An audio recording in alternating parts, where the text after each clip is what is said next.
Assalamualaikum warahmatullahi wabarakatuh. Perkenalkan, saya Alia Sucinopanda dan rekan-rekan saya Mutia Anggraini dan Feni. Kami dari kelompok 4 kelas 2C D3 Akuntansi Politeknik Negeri Padang. Pada pertemuan kali ini, kami akan membahas tentang salah satu perusahaan manufaktur yang ada di Indonesia, yaitu PT Dua Kelinci. Adapun video pembelajaran kali ini untuk memenuhi salah satu tugas mata kuliah akuntansi biaya dengan dosen pengampu Ibu Armel Yantifa SEMSIAK. Baiklah, saya akan menjelaskan profil perusahaan PT Dua Kelinci. PT Dua Kelinci merupakan salah satu perusahaan yang bergerak dalam bidang menyediakan makanan terkemuka di Indonesia. Produk perusahaan ini terkenal dengan merek Dua Kelinci. Perjalanan perusahaan ini dimulai sejak tahun 1972 di Surabaya. Berawal dari usaha repacking kacang garing yang berlabel Seri Gurih yang berlogo gambar Dua Kelinci. Dengan perkembangannya, bisnis ini pada tanggal 15 Juli 1985 didirikan PT Dua Kelinci yang kini menjelma menjadi produsen kacang terkemuka di Indonesia dengan menerapkan sistem manajemen kualitas produk berstandar internasional. Usaha kacang ini didirikan oleh Bapak Hoshi Aka dan Ibu Lau Bigyok di Pati, Jawa Tengah, merupakan cikal bakal tumbuhnya industri kacang garing besar di Indonesia. Selanjutnya, sejak didirikannya perusahaan oleh Bapak Ali Arifin dan Bapak Hadi Sutiono, merek produk pun berubah dikarenakan sebagian besar konsumen lebih suka menyebut Dua Kelinci dibandingkan dengan Sari Gurih. PT Dua Kelinci merupakan salah satu perusahaan agroindustri yang memproduksi kacang garing.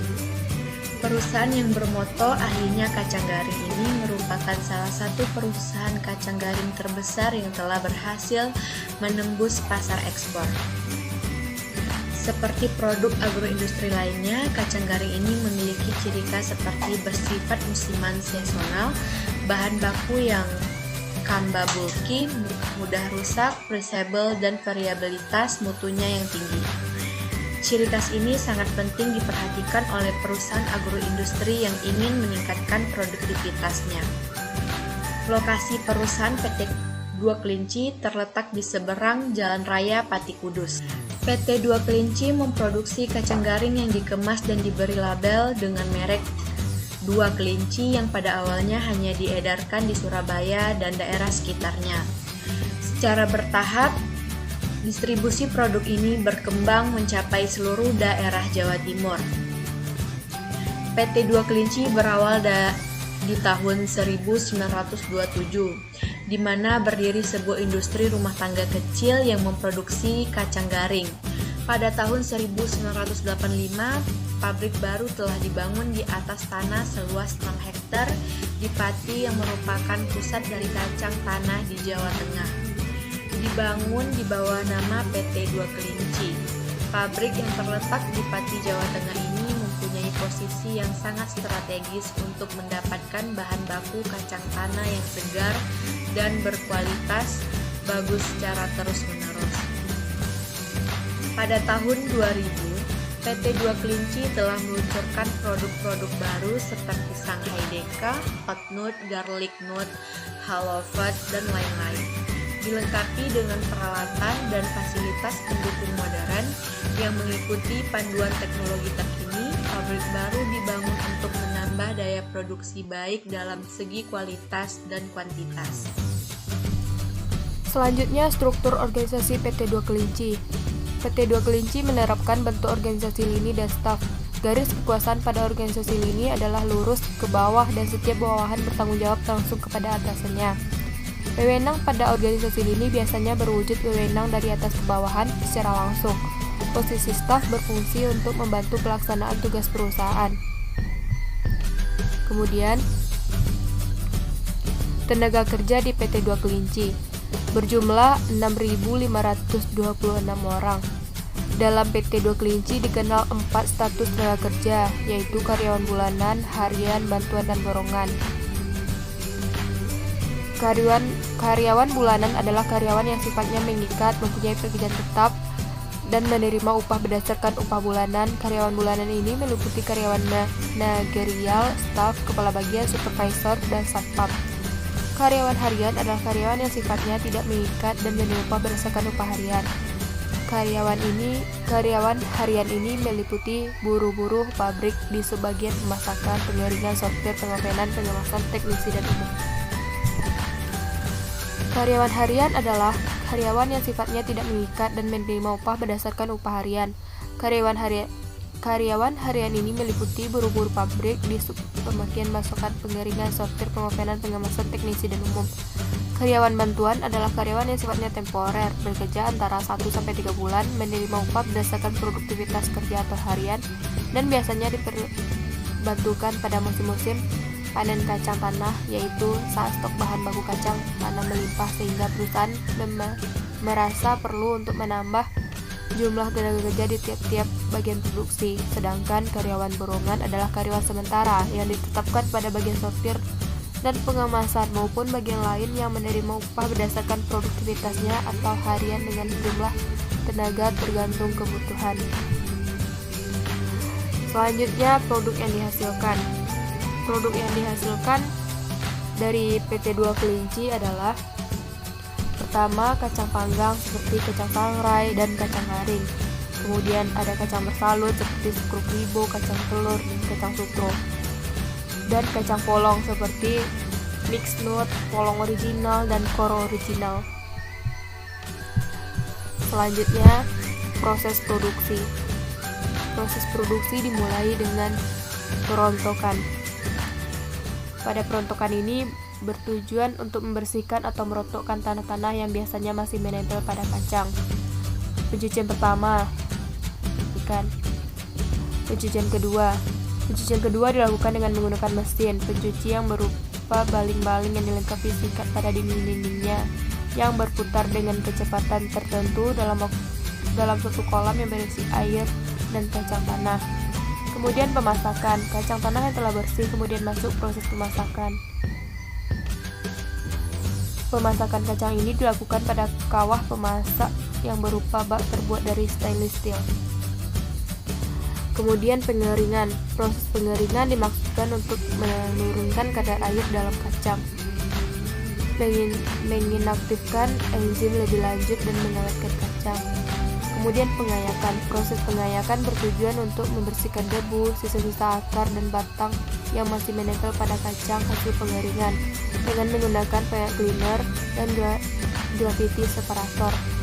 Kemudian penyutiran. Proses penyutiran dimaksudkan untuk mengklasifikasikan kacang menjadi 3 kelas mutu, yaitu mutu lokal, mutu medium, dan mutu ekspor. Kemudian pengovenan. Proses pengovenan ini bertujuan untuk membentuk pelafor kacang serta rasa kacang yang renyah dan gurih. Kemudian struktur akhir. Bertujuan untuk memastikan kebersihan kacang garing sehingga sudah tidak ada benda-benda asing seperti kerikil atau kotoran-kotoran yang mungkin terbawa pada proses sebelumnya. Terakhir, pengemasan. Pengemasan dibagi menjadi 2 lini, yaitu lini untuk kacang mutu ekspor dan lini untuk kacang mutu lokal. Kacang garing mutu ekspor dikemas dalam ruangan tertutup dengan mesin pengemas yang khusus, sedangkan kacang garing mutu lokal dikemas dalam ruangan yang relatif terbuka dengan mesin pengemas lainnya. Bahan baku dan bahan pembantu. Yang pertama, bahan baku yang digunakan adalah kacang tanah. Kacang tanah adalah hasil tanaman dari Arachis hypogaea berupa polong gelondongan dan biji wose yang telah dikupas dan dibersihkan dari kulit polongnya. Kacang tanah mengandung zat yang sangat berguna dan berisi senyawa tertentu yang sangat dibutuhkan oleh organ tubuh manusia untuk kelangsungan hidup, terutama kandungan protein, karbohidrat, dan lemak.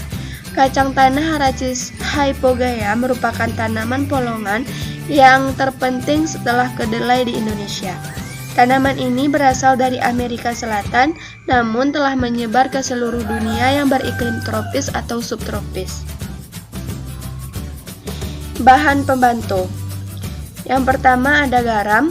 Garam ditambahkan untuk memberi rasa, memperkuat tekstur, serta mengikat air. Di samping itu, berfungsi juga sebagai bahan pengawet, mencegah tumbuhnya jamur, serta memantapkan warna produk olahan kacang tanah. Syaratnya adalah garam yang bersih, bebas dari bahan-bahan yang tidak dapat larut, bebas dari zat kimia, halus, dan tidak bergumpal-gumpal, serta cepat larut. Yang kedua adalah tawas. Merupakan bahan pembantu yang berfungsi untuk menetralkan larutan dan kacang pada saat perebusan serta untuk membuat kulit kacang lebih putih dan cerah. Tawas yang digunakan diimpor dari Taiwan, berfungsi untuk memisahkan dan mengendapkan kotoran dalam air. Lama pengendapan berkisar 12 jam. Yang ketiga, air. Digunakan dalam industri pangan harus memenuhi persyaratan mutu air yang digunakan untuk air minum. Air minum harus bebas dari bakteri dan senyawa kimia yang berbahaya, tidak berwarna, tidak berbau, dan tidak keruh. Selanjutnya, analisis biaya produksi. Biaya bahan baku langsung yang diperlukan yaitu kacang dengan satuan kilogram seharga 25.000 per kilonya. Jumlah yang diperlukan 5.000 kilogram atau 5 ton, sehingga total yang diperoleh 125 juta. Biaya tenaga kerja langsung terdiri dari pekerja harian sebanyak 1.558 orang dengan gaji per hari 120.000, sehingga ditotalkan menjadi 186.960.000. Lalu ada pekerja kontrakan yang berjumlah 4.784 orang dengan gaji 1.500.000, sehingga ditotalkan 7.176 juta. Lalu ada biaya overhead pabrik dengan biaya tenaga kerja tidak langsung yaitu pekerja bulanan yang berjumlah 184 orang dengan gaji per orang yaitu 3 juta, sehingga total yang didapatkan 552 juta. Lalu ada biaya bahan baku pembantu yang terdiri dari garam, tawas, air, penyedap rasa, pewarna makanan, tepung tapioka, gula, bawang putih, minyak goreng, plastik label, dan bubuk cabai, sehingga ditotalkan semuanya menjadi Rp97.284.360. Lalu ada biaya penyusutan gedung pabrik sebesar 120.000, biaya penyusutan mesin produksi sebesar 200.000, biaya penyusutan peralatan produksi sebesar 125.000, dan biaya listrik sebesar 230.000. Laporan harga pokok produksi PT 2 Kelinci untuk periode berakhir per 31 Desember 2019 yang terdiri dari bahan baku langsung yaitu persediaan awal sebesar 125 juta, pembelian sebanyak Rp74.084.360, lalu bahan baku yang tersedia sebesar 102 juta dan persediaan akhirnya 80 juta. Sehingga bahan baku langsung yang terpakai sebesar 22 juta. Tenaga kerja langsung sebesar 7.362.960.000. Dan biaya overhead pabrik yang terdiri dari tenaga kerja tidak langsung, biaya bahan pembantu, biaya penyusutan gedung pabrik, biaya penyusutan mesin produksi, biaya penyusutan peralatan produksi, biaya listrik, dan biaya asuransi pabrik, sehingga ditotalkan menjadi 650.184.360 dan didapatkan total biaya produksi sebesar 8.035.144.360 rupiah. Lalu ada barang dalam proses awal sebesar 543 juta, sehingga total biaya perusahaan manufaktur ini sebesar 8.578.144.360 rupiah. Dan barang dalam proses akhir sebesar 2.875 juta, sehingga didapatkan harga pokok produksinya sebesar 5.703.144.360 rupiah. Dan laporan laba rugi PT 2 Kelinci untuk periode berakhir per 31 Desember 2019 dengan rincian sebagai berikut. Pendapatan penjualan yang diklasifikasikan dari kacang panggang yang terdiri dari berbagai jenis seperti kacang sangrai, kacang garing, dan garlic nut. Lalu ada kacang bersalut seperti jenis sukro oven, sukro barbecue, dan Shanghai. Lalu ada kacang polong dengan jenis mixed nut. lalu Marning Pizza dan Polong Original, sehingga ditotalkan penjualannya mencapai 7.177.000. Dan dengan penjualan bersihnya 7.177.000. Lalu ditetapkan harga pokok produksinya sebesar 5.703.144.360. Dan dikurangkan dari penjualan bersih dengan harga pokok produksi, sehingga didapatkan laba bersih pada tahun 2019 sebesar Rp1.473.855.640. Sekian presentasi dari kami tentang PT 2 Kelinci, yaitu salah satu perusahaan manufaktur yang ada di Indonesia. Kalau ada salah kata dan salah dalam penulisan, kami mohon maaf. Wassalamualaikum warahmatullahi wabarakatuh.